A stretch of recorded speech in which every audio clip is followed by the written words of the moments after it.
Hey Super Truckers, good morning. I want to talk about very important subject of fuel economy. It blows me away sometimes when I would randomly ask somebody, how much fuel your truck burns, what fuel economy you get per mile. And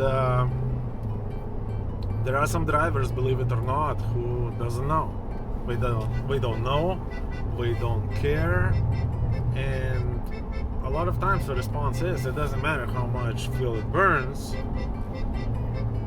If the freight pays enough, then it's all good. How could somebody in the right mind to even consider that as an option when the fuel is usually about 40% of all your revenue? 40%. So that's quite a bit of money. And if you take it lightly, if you don't pay attention to what's going on, you will go out of business, because that's a lot of money. That's a single largest expense in your business as an owner-operator. And if you don't know about it, or you don't care, or you think that somehow, some way, everything is just gonna fall into places, you're wrong. You're wrong. You're gonna go downhill, because it's very, very important. Now, let's talk about the ways to save fuel, and then I'm gonna give you the top few ways how not to save fuel. So, the rule number one of saving fuel efficiently is consistency. If you're saving fuel today, but you don't give a flying F about it tomorrow, you're not saving fuel. You're just monkeying around. And if you want to be consistent and serious about it, then remember consistency.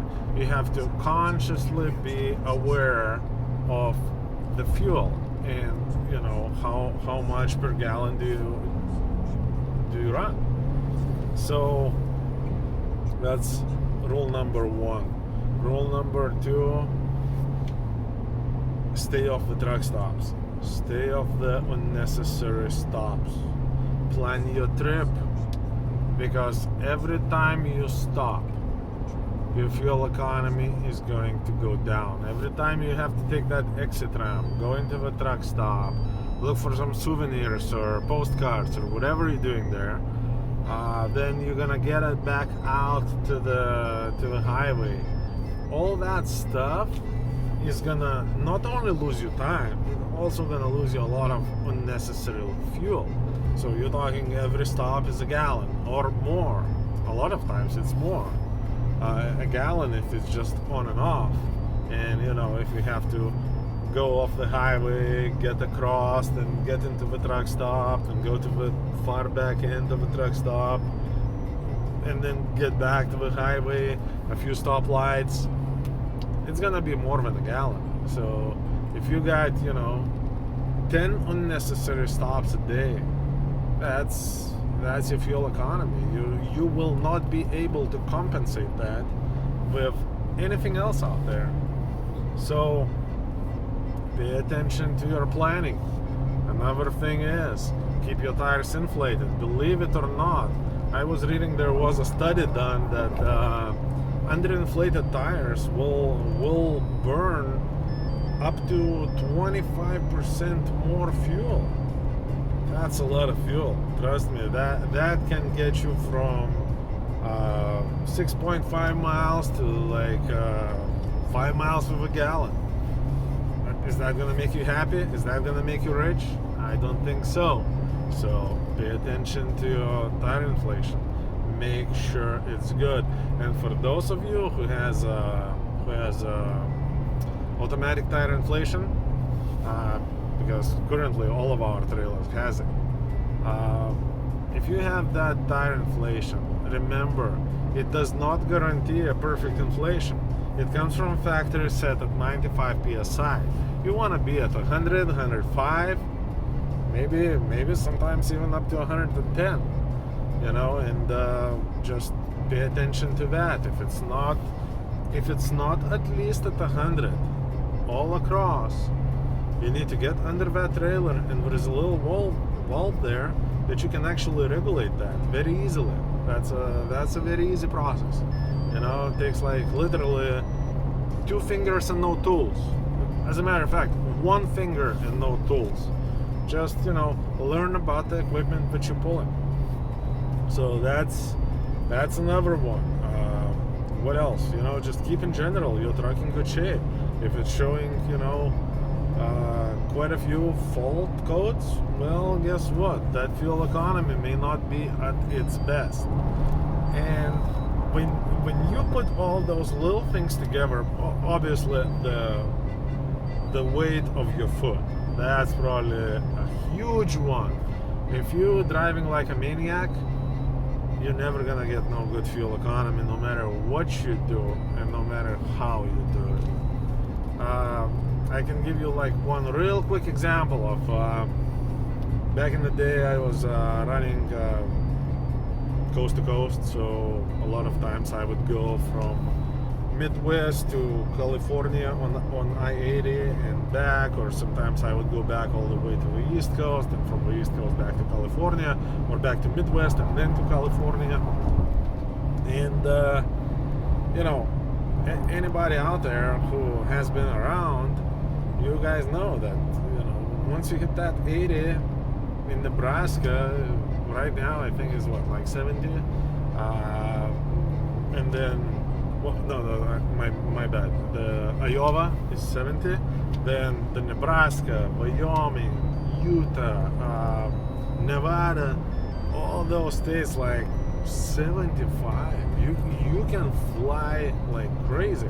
And I've seen some drivers, 75, 5 miles over the limit, is nobody's gonna stop you. Flying 80 across all those states, 80. I mean, you killing your fuel economy by doing that. As an owner operator, I remember I was pulling, at the time I had a truck that just had difficult time getting that good fuel economy. I was running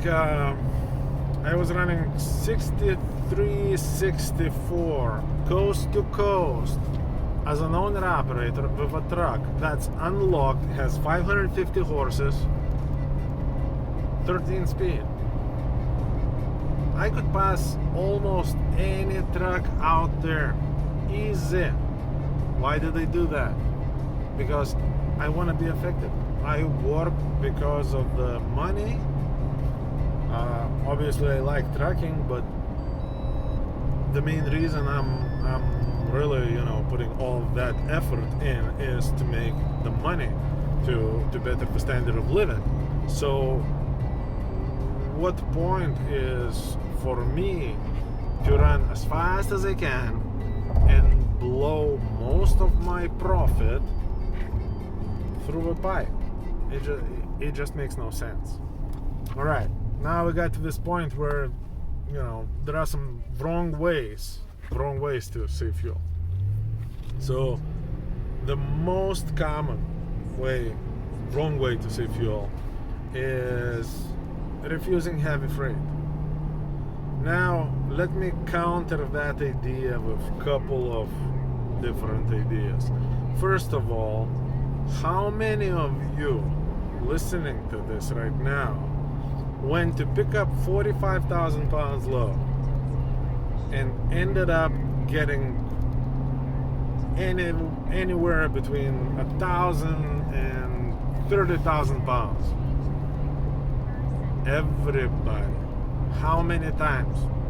You can't even count. There is a reason for it. As a shipper, as a broker, as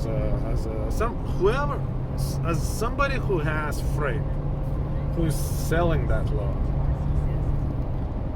I would rather sell you the load as 45,000 pounds, knowing that it's only 35, and then you're gonna get there and it's 35 and you're happy, instead of I'm gonna sell you the load that's 35. Then you're gonna get there. Turns out it's 36.5, and oh my God, you just got yourself a heart attack. You're going to hospital. The life is over. Everything is wrong. The world is against you. That's the reason. That's the reason a lot of people in the freight business don't even want to sell it sometimes for what it is, because of all the wrong ideas. We don't want you to go to the customer expecting to pick up that 35,000 pound load and find out it's a 36.5 and start yelling and screaming and harassing the lady in the shipping office. That lady works there for $15 an hour. She has no idea what you're screaming about, my friend. So just, I think that's reason number one. You don't never want to put a limitation on the weight. And then reason number two, why you should say, whatever pays best, I'm doing it. Sometimes you can include in the equation, like, all right, I know this load is 35,000 pounds, it's going through the mountains, but this load is, 35,000 pounds, pays the same going through the flatland and takes me to a better place. Yeah, I'll take that flatland to a better place any day. But if I have a heavy load that's gonna get me to a way better place,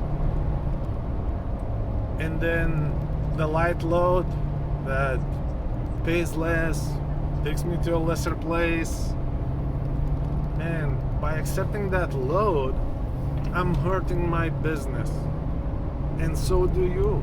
You're hurting your business. So what's the difference in the fuel economy for you with the same driving behavior if you pull the load 45,000 pounds or if you pull the load that's 35,000 pounds? What is the total difference in fuel economy that you get with the same effort, same speed, same route, same everything? You tell me.